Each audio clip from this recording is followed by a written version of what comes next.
Many of you by now have heard me tell about my Nana, Mary. She was my grandmother on my dad's side, and she was born and raised in the rural coal mining town of East Carbon, Utah. She was a public health nurse who assisted the town doctor when babies were born.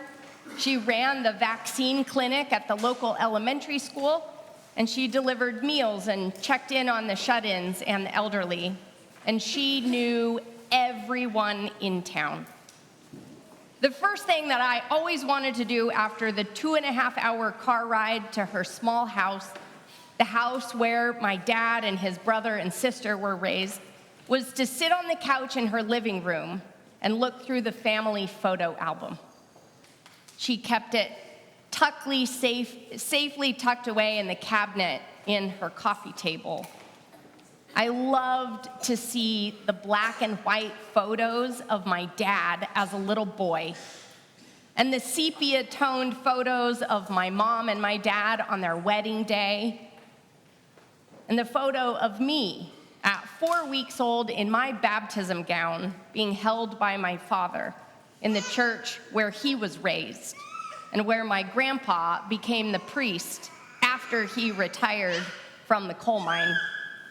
At bedtime, my Nana would tell me stories about the people in the photo album, my Aunt Patsy, her sister, and about Hannah and Emil from down the street, about my Uncle John and the sad stories about him and his first wife, and then the sad stories about him and his second wife.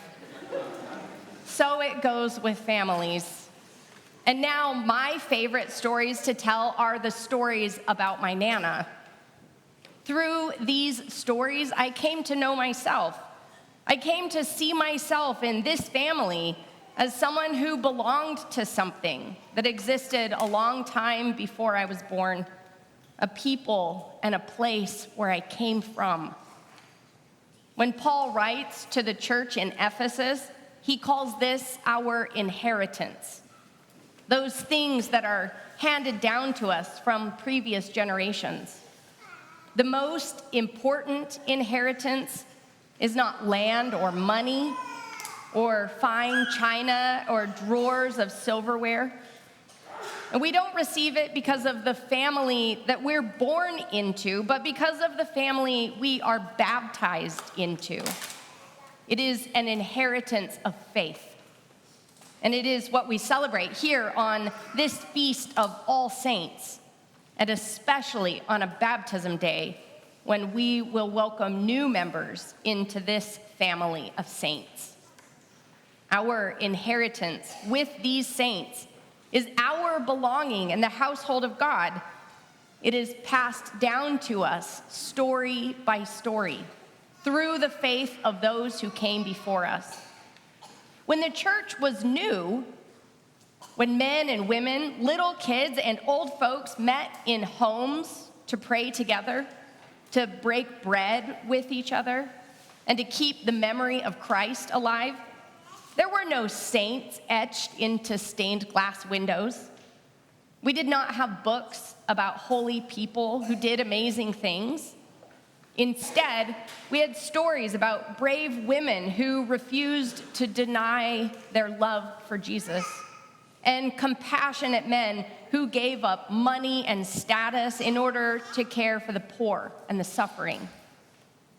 And every town had its own set of stories, its own collection of saints. In Italy, there was Cecilia, a young woman who sang songs about the Lord and fed the poor. In Spain, there was Isidore and Maria, both farmers who were known for their faith and their care for the very poorest in their church. In Turkey, there was Macrina, a brilliant theologian and teacher who taught both of her brothers, Basil and Gregory, who went on to become bishops in the church. And in East Carbon, Utah, there was Mary Bond, a woman who never, ever would have called herself a saint, who was reserved and strong, and spent her life caring for the poor, the sick, and the needy in her community. This is what sainthood looks like. It looks like ordinary men and women doing the work of blessing the poor, of feeding the hungry, of comforting the suffering and sorrowful, and of passing on this faith to others. And because of these saints, the family of God grows larger and larger. And today, we will add 8 more members to this family: Grace Ann, Raleigh, Elliot Elizabeth, John Brooks, Franklin, Izzy, Winnie, and Millie. 4 of them will be baptized in this service, and the others are being baptized in our other services today. These children are being written into the story of God. And the life they inherit is the same one Jesus described, a life that reaches out to God for blessing, to be blessed, and to be a blessing to others. It is a life founded on the hope to which Jesus calls us, where being rich means having so much to give others. And being great means using your power to help those in need, and instead of keeping those God-given gifts for yourself alone. Even in a short lifetime, these blessings shared, these graces multiplied, amount to a life of holiness and an outpouring of God's love to the many people we encounter every day. You see, blessing others is just an ordinary, everyday practice of the saints of God. You and I are part of this sainthood. Today, Franklin, Izzy, Winnie, and Millie, you are becoming its newest members of God's family, the church.